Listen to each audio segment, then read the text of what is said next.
While a lot of people pointed to player execution after the Fever's latest collapse, the real story was a coaching breakdown. And as we know today, the Minnesota Lynx didn't just beat the Indiana Fever, they took them apart piece by piece. And the weapon of choice, Napheesa Collier. But this wasn't just a star player having a great night. We're going to break down a film and show you exactly how a player making her MVP case exploited a coaching performance that was just lifeless. And we'll show you how Stephanie White refusal to adjust gift wrapped this game for the Lynx. So how did we get here? First, you have the Minnesota Lynx, one of the NBA's top teams and a certified juggernaut. And they have a clear identity. They play suffocating defense and they are led by a superstar. And that superstar, Napheesa Collier, was just making her return after a 7-game absence with an ankle injury. A leading MVP candidate was back and she was clearly ready to go. And then you have the Indiana Fever. They're loaded with talent like Kelsey Mitchell, Aliyah Boston, Natasha Howard, but they've been crushed by injuries, as we know, and most importantly, they've been without their generational talent, Caitlin Clark, for a huge chunk of the season with that groin injury, and now we know that she has a left ankle bruise um, injury back recently in August, and they've been fighting, holding on to a playoff spot, and showing some real flashes. But this game wasn't about who was missing. It was about the leadership that was missing on the sideline. The Fever were massive underdogs on the road against an elite team. And this is when you need a coach to come in with a brilliant game plan, with energy, and with something. And you need a plan to contain one of the best two-way players on earth. Instead, we saw the total schematic failure and the inability to react in that team, in a team that basically left to fend for itself against a lion that was just left out of his cage. And that lion got to eating right away. So the game actually started out pretty competitive. The Fever even had a lead after the first quarter with Kelsey Mitchell coming out hot. But right from the jump, you could see Napheesa Collier probing the defense, testing it, and figuring out exactly where the soft spots were. And this wasn't random, it was calculated. So when we get to the film, right? When you get to the film, and this is Napheesa Collier highlight, it's a play from, let me see. Let me see. So this is Napheesa, 10.9 seconds in the first quarter. First quarter, 8 minutes. She literally, Natasha Howard's defending her, straight up just roughed her up, got her to the floor. Now, this is still the first quarter. Napheesa in the corner, gets the ball, boom, right? Now, 44 seconds on the clock. Napheesa Collier just executes, right? Executes and cuts to the basket. Very, very phenomenal. So, as she was up at the top of the key, she automatically, because it looks like the Indiana Fever is playing defense, man to man, most of the part. But you see Natasha Howard going over there to help her teammate because they were trying to trap who had the ball. But then Napheesa Collier was open, so she was able to cut to the basket so easily. And you see, I'm sure she missed. So Napheesa Collier getting the basket, putting the ball back up. And this is all in the first quarter, just dominating. This is the second quarter, right? So here's a play earlier from the second quarter. And I want you guys to see basically what's going on, right? So you see how they do a lot of pick and roll. Like this is late in the second quarter. They do a lot of pick and roll. So you see the pick being set right here. And Napheesa Collier is basically open with her hand ready to go, but it should have automatically been in body in front of her. Then she gets her post up position, fade away, boom. And we know how she is with them fadeaways. So in the earlier second quarter, it was a basic high pick and roll. And the Fever are in a soft drop coverage, meaning the big Aliyah Boston here hangs back in the paint to stop the drive. And the plan is the guard to is for the guard to recover over the screen. But against a three-level scorer like Collier, you just can't do that, Napheesa Collier. You can't watch when as Napheesa Collier comes off that screen, her defender is trailing, and Boston is given a 10 feet cushion of space, and that's eternity in the WNBA. Fee doesn't even think about it. She pulls up and drains the mid-range jumper, easy money, right? And this is what she's known to do. And you can't even get mad at it because you want to give her easy money, then that's the consequence of it, right? Look at this, man. It's ridiculous. Now I had to mute the audio due to copyright purposes. And that was her corner three right there.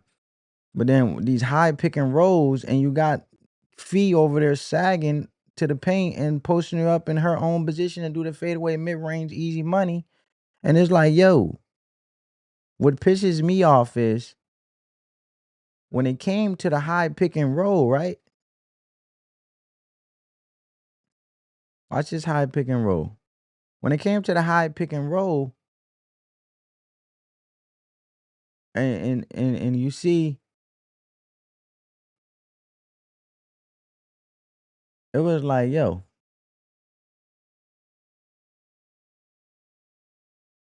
I'm gonna show you guys what I'm talking about. I gotta rewind a little bit. So you see the high pick and roll, right? Who was stepping up? Because we see Kelsey Mitchell holding on for dear life. So even if, look, it's top of the key, wide open. Defense is crazy, defending for herself all over the place. Natasha Howard got her. No, that's not Natasha Howard. It looked like Aliyah Boston. That was Aliyah. It looked like Aliyah. So you see Aliyah, she couldn't even set her feet, and she post off with it. Defense is all over the place. So what I'm saying, okay, one time that's just a great player making a play, but it keeps happening. And here the same play, the same coverage, same result. The guard gets hit by the screen, the big is way back in the paint, and Collier gets her favorite spot for another wide open look. That kept happening. Zero adjustment. Stephanie White is just letting Collier get her favorite shot whenever she wants it. There's no attempt to ice the screen and force her toward the baseline. No hard heads to trap her and make her give up the ball. It's passive. It's lifeless. And you're just begging for her to take over the game. But it gets worse because Collier isn't just a pick and roll player. She's a master at creating and abusing mismatches. Because later in the half, after a switch, Collier gets a smaller guard on her. Right? And this is the moment where a coach needs to be screaming for a double team, right? Get the ball out of the MVP's hand and live with literally anyone else trying to beat you. But look at the Fever, man. Look, man, the Fever sideline. Look, it's just crazy. So look, this elbows and everything. This is Kayla McBride with that vicious. Unfortunately, Lexi Hall face. That was dangerous. That was wild, man. That was wild. That to me, that's an ejection, bro. Not only did you, I get it once you trying to push them off you, you may be trying to elbow check, but bro, you went right up in her face. That was an automatic ejection. But they over here ejecting Tyler Marsh from the Chicago Sky head coach, because he is trying to say that y'all missed a foul that y'all ain't call. But then you got people doing lifeless stuff like this. Come on, man. Aliyah Boston over here stunned. Like, come on, man. It's wild. And what Aliyah Boston doing? Come on, man. Now that was Sophie out there. You know she gonna get down and be like, "Yo, that ain't right, bro. Like, what you do? She gonna tell the truth." Now this is Caitlin Clark, phenomenal. I'm gonna get back in my breakdown of the game, but she was phenomenally showing up to the game, chilling, being Caitlin. So this game it really pissed me off from a leadership standpoint. Just want you guys to know that, and I don't know where the leadership was in none of this. Like, I really don't know, because she got big body. Like, Natasha, I'm sorry, you got big body, bro. You got big body. But them damn pick and rolls, y'all couldn't do nothing about it. And look when they got the rebound. Sorry, I gotta mute the audio. Look at the rebound. Look. Nobody else was gonna try to fight to get the ball. Looking crazy out there, boy.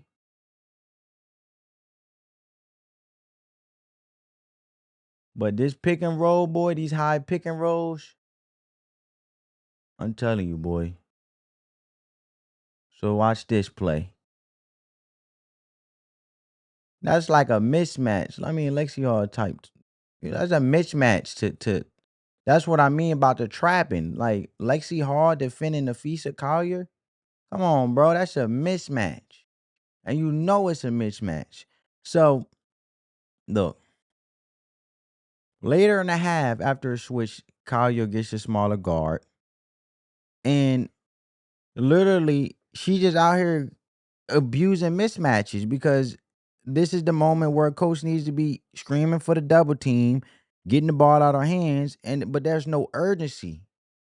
If you looked at the Fever sideline, no signal for a scram switch or a late double. The help defense is just standing there. They lead their guard on an island. Collier knows it. Two hard dribbles, elevates, and it's an easy bucket.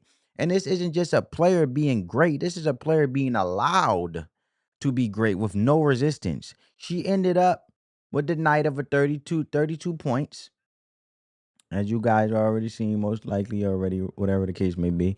But she ended up with 32 points and 9 rebounds on ridiculously high efficiency. And she wasn't just scoring, she was sending a message. And the message was that nobody on the Fever sideline had a clue how to stop her. High level basketball is a chess match. They make a move, you make a counter move. And on this night, it felt like Stephanie White didn't even have her pieces on the board. As Collier she just kept scoring. The question from every single person watching was the same. Where is the adjustment? As I showed, the drop coverage was getting cooked. So what's the logical counter? Change how you guard the screen. Bring your big defender up to the level of the screen. Show a hard hedge and trap Collier to force a pass. Make somebody else on the Lynx beat you. Is it risky? Sure. Your rotations have to be crisp or you'll be giving up open shots. But you can't let the head of the snake bite you again and again without at least trying to cut it off. Doing the same thing over and over, expecting a different result is insanity. Defensively, the Fever were insane. And then there's the personnel, right? When it was obvious that certain players were being targeted, why not change the matchups? Why not throw a bigger, more physical defender on Collier, Napheesa Collier, for a couple of possessions just to show her a different look? Why not try a zone defense for a few minutes to disrupt Minnesota's offensive rhythm? These are standard tools in every coach's toolbox, but on this night they stay locked up, and this is about more than just X's and O's. It's about energy. When your team is on a roll, banged up and getting lit up by a superstar, they look to their coach. They look for fire, for a sign that someone has a plan. What they got was inaction. A team takes on the personality of its coach. And in this game, the Fever played with a stunning lack of defensive urgency that perfectly mirrored the passivity from the bench. And when a player like Collier, however you say her name, Napheesa Collier, goes off like that, completely unchecked, it does more than just put points on the scoreboard. It breaks a team's spirit with every easy basket she scored. And you could physically see the shoulders of the Fever's players slumped a little more, and the belief just drained out of them. And that defensive collapse put enormous pressure on Indiana's offense because they had to be perfect on every single trip just to keep up. Every missed shot felt like a backbreaker because they knew what was coming at the other end. That leads to rush shots, forced turnovers, and sloppy play. And the offensive rhythm they had early in the game was gone, replaced by a desperate attempt to trade baskets with a team that was getting whatever it wanted. Ultimately, Napheesa Collier dominance made possible by the coaching staff inaction is what broke the Fever. The Minnesota Lynx went on 11-0 run to end the second quarter and never looked back, crushing to a 97-84 win. It wasn't just a loss, it felt like a surrender. It was a surrender that came from knowing your opponent had a clear strategy and you simply didn't. In pro sports, that's fatal. So what's the bottom line? Napheesa Collier is an incredible player, legitimate MVP candidate who put on a show, but her absolutely dismantling of the Indiana Fever was enabled by a shocking failure to respond from the sideline. Stephanie White and her staff saw the problem clear as day, and they did nothing until it was way too late. It raises a tough question for the Fever. With all this young talent in the fan base that is desperate to win, is this the coaching staff that can make the high level in-game adjustments you need to compete with the WNBA's elite? Because if this game told us anything, the answer is a hard no. Talent gets you to the dance, but at some point you need the right tactical leadership on the sideline to win it. And if you enjoyed this breakdown, make sure you hit that subscribe button and ring the bell for more deep dive basketball analysis. And let me know what you think in the comments. Was this on the players or is the coaching to blame? Thanks for watching. Catch you in the next one. Peace. Love you.